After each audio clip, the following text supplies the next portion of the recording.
闻佛音，见佛法，欢迎各位师兄收看今天的节目。今天小编要和大家分享一篇文章，愿大家从今天起心怀感恩，认真吃好每一顿饭，能量满满，精力充沛。我认识一位隐士的高人，年纪不大，也没拜师，但修行的道行着实非凡。师父给传了很多修炼的法门，内容涉及佛、道、易、医、武等多个方面。他潜心修行，心无旁骛，功夫增长得很快。为什么我对他的经历深信不疑呢？因为是不是高人，从他的思想和言谈举止上就能看出来。此外，就是整个人会焕发着一层明黄清亮的气，很多老修行都能看到这股气。但可以明确的一点是，这不在他的知识范畴之内，也不在各种经论子集中，更不可能是瞎编想象的，因为都是真东西。今年年初的时候，他告诉我说，他在定中得到管理人间祸福的天人亲口对他说，以后世上的人要想运气好，一定先要做到4个字：好好吃饭。我说这也太简单了吧，吃饭谁不会，谁又不是好好吃饭呢？他说现在人其实都不好好吃饭，吃饭的时候接电话、玩手机、看电视、打电脑、看书报、听音频，或者嘴巴说个不停，或者思绪万千，或者边走边吃，总之没有好好尊重吃饭这件事。他这么一说，我对照了一下自己平时吃饭时的习惯，又回想了一下周围人吃饭时的情景，果然我们现在真的都不好好吃饭了。他说一个人只要很重视吃饭这件事，吃好每一顿饭，吃饭的时候不干别的事，从内心里能感恩这顿饭，他的运气就会越来越好。反之，如果不尊重饭菜，把吃饭当作很随意的事，边吃饭边干别的事，例如看电视、玩手机等，或者正吃饭时被一些事情打扰，例如接电话、终止用餐等，如果发生在早餐，那上午就可能有不愉快的事或不好的消息出现；如果发生在中午，下午可能就会遇到不顺的事等等。听他说完后，我觉得很有道理。人体的能量补充主要来源于食物，那能不能好好吃饭，就事关能量的汲取与吸收问题。进食时，身体需要调动更多的血液流向消化系统，使之能获得更多的能量去分解、消化、吸收食物。吃饭时如果注意力分散，会使本该流向肠胃的血液流向了大脑，使胃肠道的蠕动减弱，消化能力下降。此外，吃饭时分心，也会导致咀嚼不够细及消化液分泌不足的现象。食物未嚼烂又不能拌入足够的消化液，使本就动力不足的肠胃负担更重，不但会导致食物不能被充分消化，而且还会患上各种胃肠道疾病。吃饭时同时干别的事，很容易让人体处于过度兴奋和应激反应状态，出现神经内分泌调节机制失调、胃黏膜微循环障碍、胃酸分泌相对增多、胃黏膜屏障功能受损、胃黏膜内脂质过氧化物含量升高、氧自由基产生增加等情况。久而久之，就会致使胃黏膜糜烂、溃疡和出血，导致胃痛、胃溃疡、肠胃炎、消化不良引起的消瘦或发胖现象等。根据相关试验结果表明，对于同一种食物，专心进食者的吸收率为 85%， 明显要远远高于那些分心的对照组。反过来说，吃饭时注意力在别的事情上，导致大脑也需要大量血液，这样肠胃与大脑会相互争着血液，结果两方都得不到充分的血液，这不但影响消化，而且因脑供血不足，还会引发头晕、眼花、记忆力减退、眼睛疲劳、近视等症状。当然这是一个比较漫长的过程，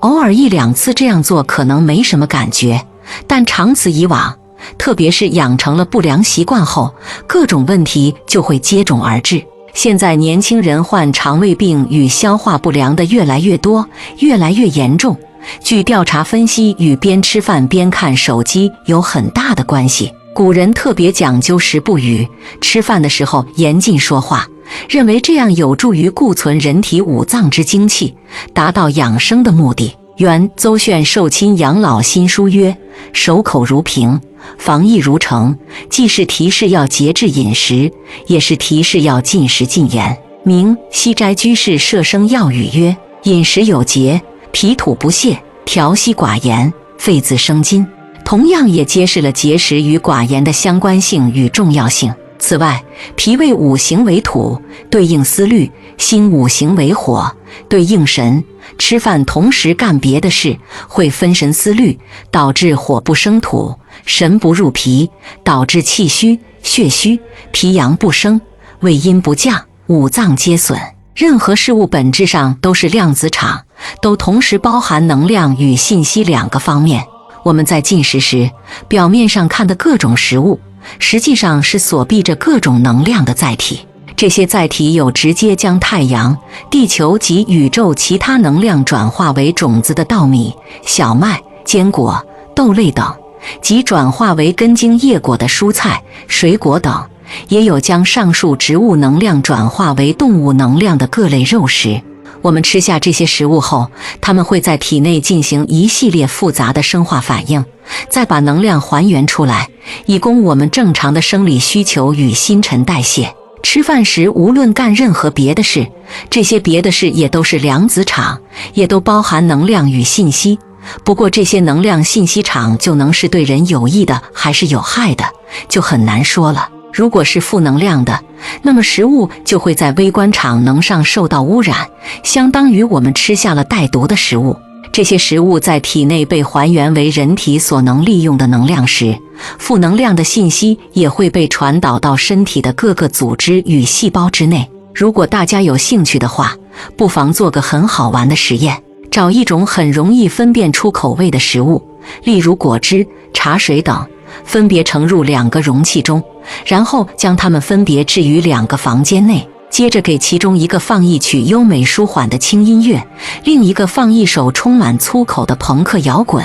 然后再比较一下两者的口味，看看有没有差别。当然，背景素材也可以换作有明显差异的视频节目，或者2幅画等，分别比较一下两者的口味变化与区别。或许你觉得这纯粹是无稽之谈，那么试验一下，下次在吃饭前，先不要动筷子，而是对面前的食物充满浓浓的感恩，赞美他们，感谢他们，然后再吃，看看味道是不是比以前鲜美。我们经常在电影、电视上看到类似的场景，人们每次吃饭前都会做祷告，以崇敬的感恩之情赞美上帝的慷慨施予。其实原理相通，都是给予食物在加持正能量，然后又能从食物在体内的转化过程中汲取这些更高的能量。一个类似的体验是寺庙的素食，有很多居士喜欢在寺庙里品尝斋饭，有经验的居士都知道一点，